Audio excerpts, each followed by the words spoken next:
second date or something, or I'm still going down there in terms of I'm going to get this, or no. He's either the one or he's not. Like, this is seamless living. I found this place and found a place here, and I was like, this space, this is so depressing. Yeah. Nights out in Canal Street and living a bit, living in the back of the van in New York.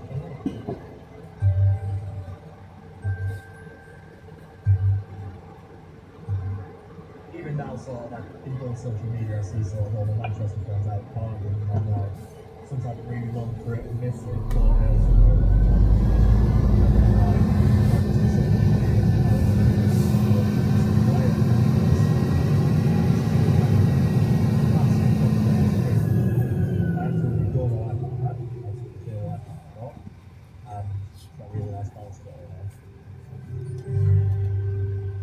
Battle Grounds was presented by Anna Jones and produced by Heather Simons at BBC Audio Bristol.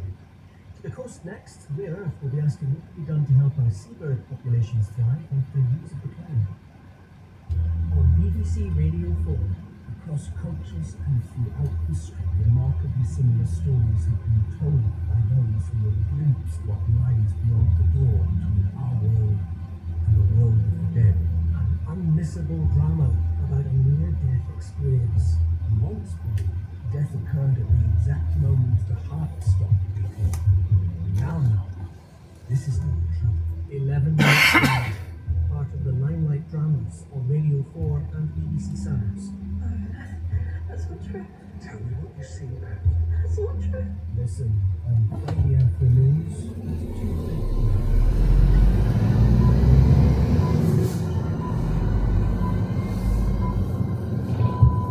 BBC News at midday.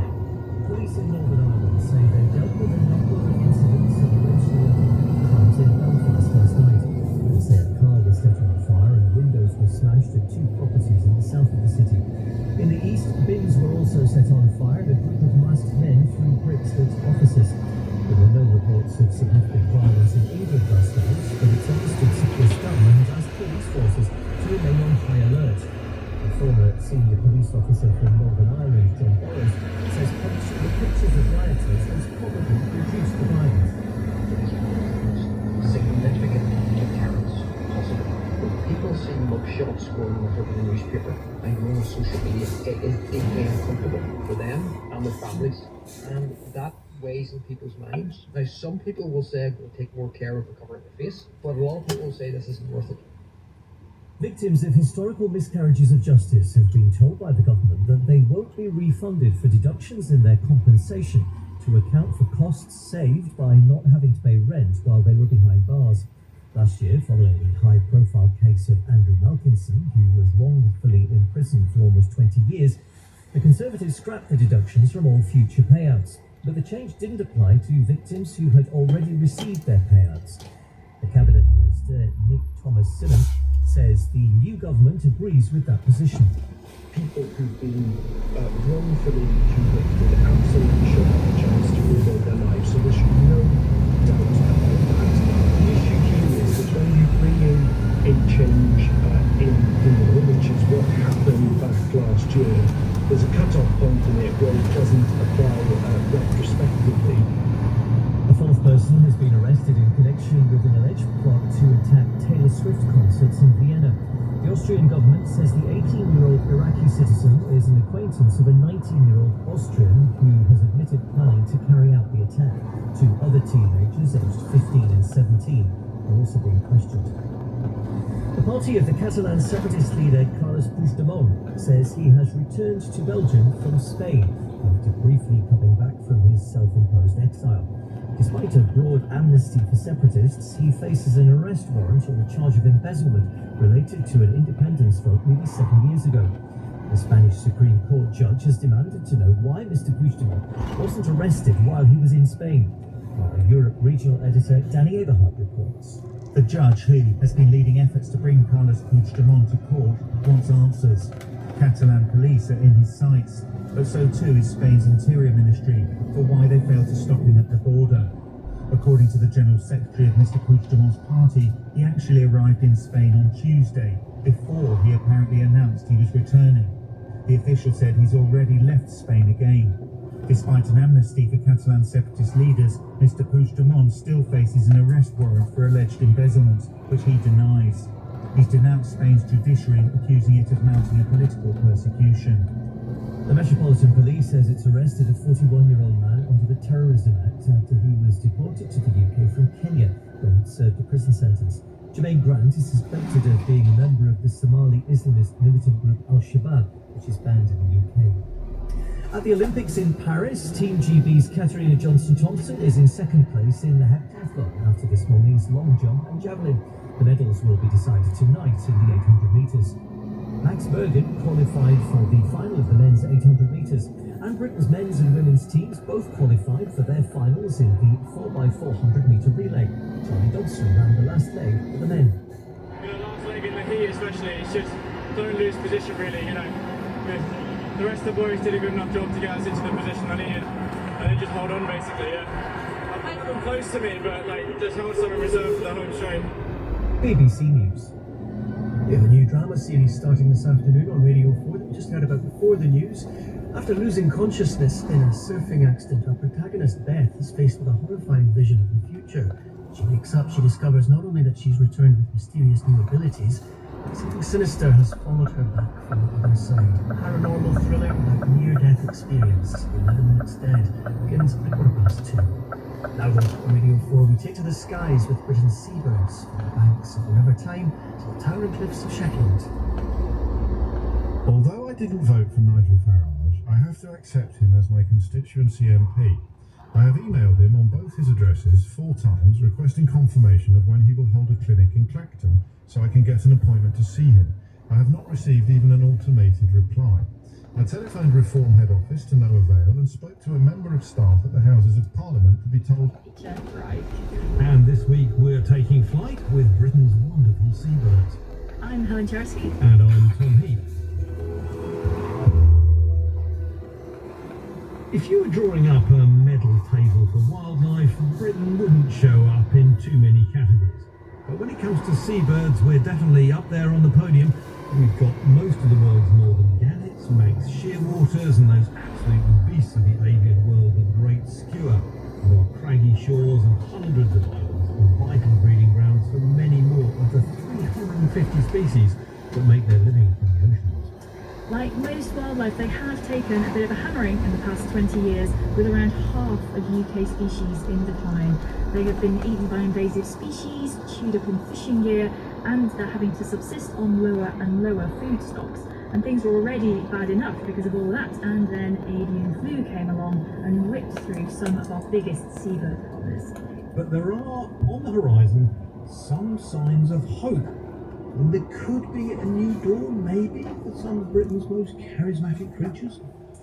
So what's your favourite seabird encounter then, Tom? I've got some sort of noble ones and some less noble ones. I'm going to start with the latter. Age 15 in Iceland, doing a sort of roughy-tufty trip, and we didn't have any food. We were very hungry, and there were some guys in the street, and we managed to catch one, and we then decided we wanted to eat it, and we then boiled it and fried it, and it was pretty impressive. And we also got birds and feathers floating down the street. Boiled the seabird! Yeah, I boiled the seabird, which sounds like, it sounds like many years of bad luck ever since. And we did wonder, because it was only afterward he did we think, "God, it was really easy to catch. Maybe it had some disease. Maybe that wasn't such a good thing." Anyway, so I've got a, penance. I've done my confession I now. am speechless! You boiled a seabird! It's a glass of seabird. However, since then, recently I've had mad and happening, and some extraordinary encounters. Bass Rock, both good and bad, which is this extraordinary garret colony. Bempton Cliffs, Flamborough Head, so many. I think it's Kittiwake, so someone will correct me later if I'm wrong. Extraordinary colonies. And of course we should say that it is of course illegal to eat or harm seabirds, so please don't do it. I've seen seabirds out on the open ocean and they're amazing because you're so far from land, and as humans you're all kind of wrapped up in down jackets and this big protective equipment, and these tiny little birds often just scooting over the top of the most violent waves. It's really impressive. You're more of a seafarer. You actually go out there for long periods of time in the high seas. Do you get this thing of birds following you? And your crew talk a little bit about the mystique? The crew, not so much the mystique, but people definitely pay attention, and the birds will find you and they're interested in what you're doing. So if you have a floating rope along, like going to some kind of floating instrument, they will park themselves along the line. Like they're attracted to objects in the ocean, because I guess normally when there's an object, there might be some food underneath. There might, it's a good place for them to sit, and sometimes they just like sitting on top of things. My most recent and most memorable experience with a seabird was actually on the train station at Truro, and a guy came down the steps with a white paper bag, which probably had a croissant in it, I think, and he came to the bottom of the steps on the platform. He just put the paper bag on the bench and then turned to adjust his bag, and a gull of some sort scooted in under his legs, took the bag and was off to the other side, lifted it up to the other side, and it tipped the bag upside down and shook it until the croissant came out, and then it sat there, stuck in its face with this croissant, and it basically got around. It was so slow. It must have been like 2 to 3 seconds for the whole thing. We have a wonderful panel to help us celebrate these incredible creatures. Adam Nicholson is the author of The Seabird's Cry, and incidentally, he's married on the Shout Islands, uninhabited Hebridean rock. Also joining us is Mike Dilger, who is the resident wildlife expert on One Show, and he's just back from Shetland, which is another great seabird stronghold. And Professor Helen Wilson is from Durham University. She studies the relationship between people and nature, with a particular focus on seabirds in cities. Let's start with a quick fire round of favourite seabird. Adam, do you want to go first? What's your favourite? Well, the bird I love more than any other is the magpie. It's an incredible ocean-travelling creature. What's it look like? It's a dark, long-winged, fast, black-backed, white-bellied bird. And if you're out at sea, you will have seen them any number of times. They just come alongside you, these extraordinary groups of birds, just scoring the top of the sea with their wingtip, right they call the shearwater. And I've been off the coast of Ireland with them in the dawn, and so as they turn left and right, they flash black and pink with the dawn like that. And I was in the Faroes on a cliff with a guy at Shetland, and we were having this conversation, and he said, well, what's your favourite seabird? And I said, Max Shearwater. And he said, yes, I couldn't agree more, they're delicious roast spot. I was not expecting little Miss Vegetarian here who's stressed already by all these people eating seabirds. Just on that, the way they fly, are they these ones that really cut under the waves and use almost the air currents generated above them to get around? Exactly that. They're part of the group of birds that includes the petrels and the albatrosses, and they kind of milk the wind for its energy. Some good physics in that. Professor Helen Wilson from Durham University. Do you have a favourite yourself? I'm going to go for the razorbill. I think the razorbill is somewhat overlooked. It is jet black and it has this sort of white underbelly, but it has this fantastic bill, this really blunt bill with these ridges, and this very, very thin white line that goes across its bill right up to its side that gives it the appearance of having sort of some kind of shades on. But they always look a little bit like miniature waiters. But yeah, I think there's something about the brown. Slightly badass. Yeah, there's a slight attitude to them. Mike, what's your favourite seabird? Well, Adams is a pretty good choice with Max Shearwater, but I give you, ladies and gentlemen, another petrel, the storm petrel, Stormies. Now, these are just amazing birds. First and foremost, they are tiny. We're talking a little bit larger than a house martin, and they make the most enormous, incredible noise for a tiny bird. God, make the noise, mate. Can't you do the noise for us? I think you might have a tape of the noise. Well, they call it fair as being sick. It's a bit like a chirrit, chirrit, chirrit, chirrit. And when you hear it, you know you're in a brilliant place. And I take a group each year to Shetland, and we go over around Simerdin, which is the longest day of the year, June 21st. We leave the mainland of Shetland about 11 o'clock in the evening and sail over, and then spend about 2 or 3 hours listening and watching storm petrels as they come in back to breed in their Iron Age Pictish bogs.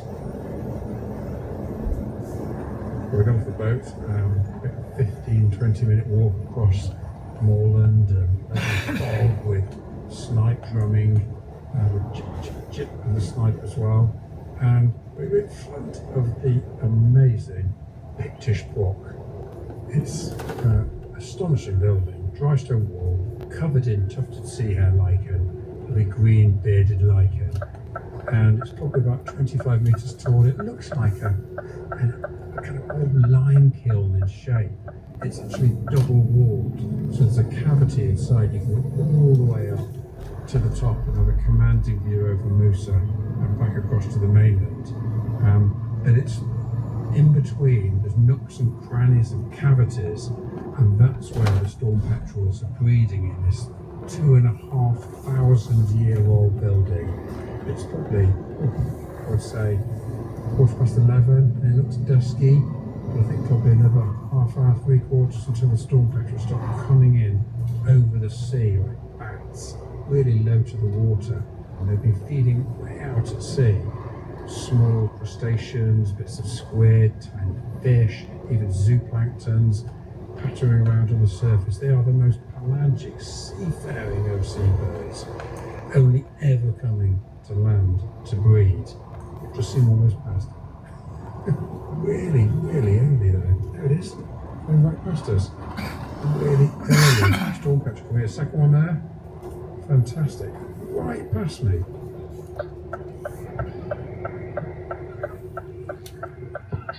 And it's just short of midnight. And I'm lying on the back, looking up at the cooling tower that is the Broch. And it's like a motorway of storm petrels flying over my head.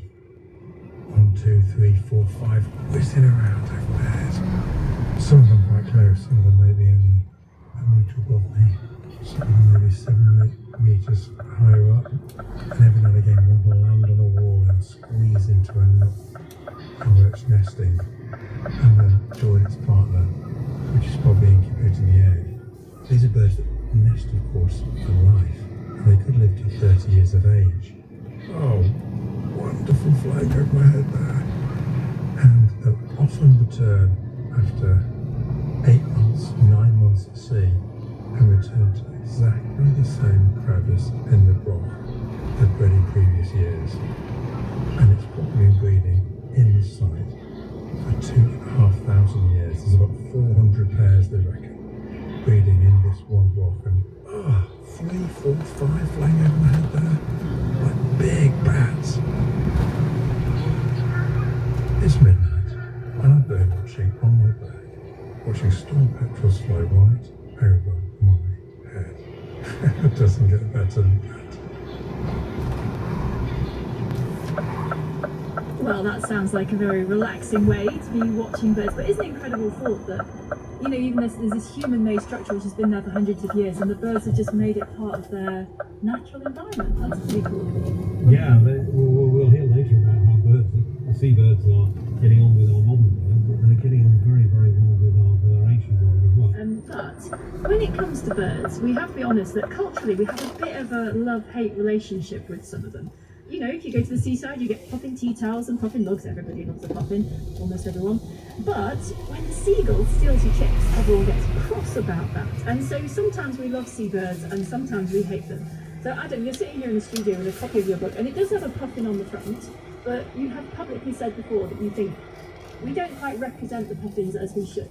No, I can't bear it when puffins are treated as clowns, as silly little things, you know, rather like the furry toys you might get at the shop. I think it's truly ridiculous. These are incredible creatures. You know, they can live 40, 50 years. They won't breed until they have learnt to know their ocean.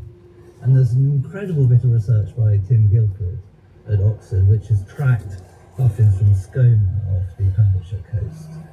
And the young puffins go exploring. They like have a long gap year and go and get to know what the ocean is. And having learnt, where they can feed, where they usually come back to feed where they were born, but get to know where they can survive their rough winters.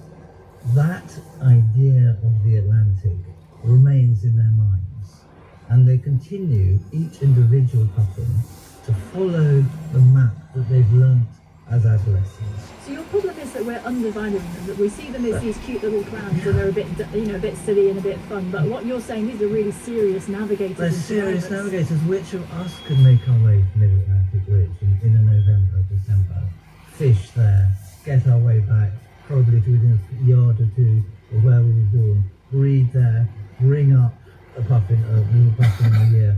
I mean, I think that they need honour in these birds. But I've sat among colonies as they're coming in, and they do have this kind of rather sort of